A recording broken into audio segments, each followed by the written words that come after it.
आसमानों के उस पार एक रोशन और खूबसूरत जादुई दुनिया थी जिसका नाम नूरा हरा रियल्म था। वहाँ दरख्तों से रंग बरसता और हवा में खुशबू चांदनी के कतरे बिखेरती। ये सरजमीन इतनी दिलकश थी कि शाम का सितारा भी वहाँ आकर कुछ लम्हे चमकने का लुत्फ लेता था। इसी नूरी दुनिया में एक मेहरबान दिल वाली परी लियोरा रहती थी, जिसके परों में ऐसे रंग झलकते थे जैसे कौसे कुज़ा ने नरमी से उन्हें चूमा हो।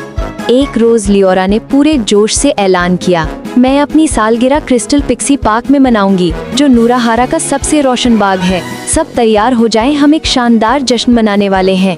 ये ऐलान सुनते ही पूरी परी बस्ती में चहल पहल मच गई। ड्रेस हाउसेज में कतारें लग गईं, परियां शोर मचाने लगी, मेरा लिबास पहले बना दो, नहीं मेरी तैयारी पहले करो। ब्यूटी हट्स में भी रौनक थी। कोई चांदी के फूल अपने बालों में सजा रही थी, कोई जमरदी रंग की नेल पॉलिश लगवा रही थी, कोई शहद के अरक से अपना चेहरा चमका रही थी। इसी वक्त बहरे जमरद से सी वेस्टा किंगडम की जल परियां भी पहुंच गईं।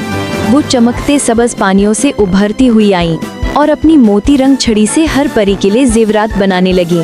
किसी के लिए चांदी का सरताज, किसी के लिए नीलम का हार और किसी के लिए नाजुक मोतियों की पाजेब।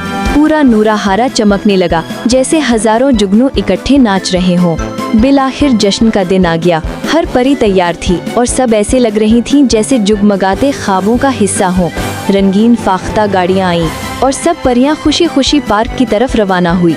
तभी अचानक आसमान पर स्याही छा गई। कुछ लम्हों में ही एक खतरनाक काला धुआं फैल गया।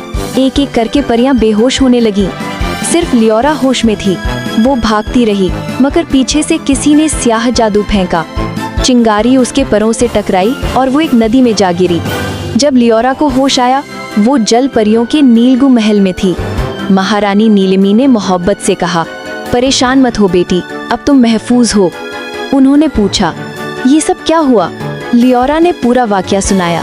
महारानी ने एक मोती की तख्ती पर जादू किया और उस पर एक चेहरा उभर आया। लियोरा चौंक गई। ये तो जायरा है। वो पहले हमारी परी थी, मगर एक बार उसने जंगल की मलिका को नुकसान पहुंचाने की कोशिश की थी, इसीलिए उसे नूराहारा से निकाल दिया गया था। लगता है वो इंतकाम लेने लौटी है। लियोरा ने कहा, हमें इसे रोकना होगा, वरना वो हमारी दुनिया को हमेशा के लिए स्यारी में बदल देगी।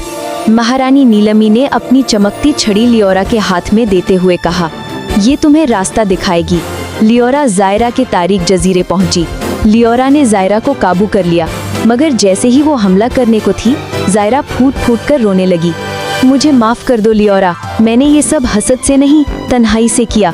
जश्न हो, तकरीबें हो, कोई मुझे याद नहीं रखता था। सब मुझे भूल जाते थे।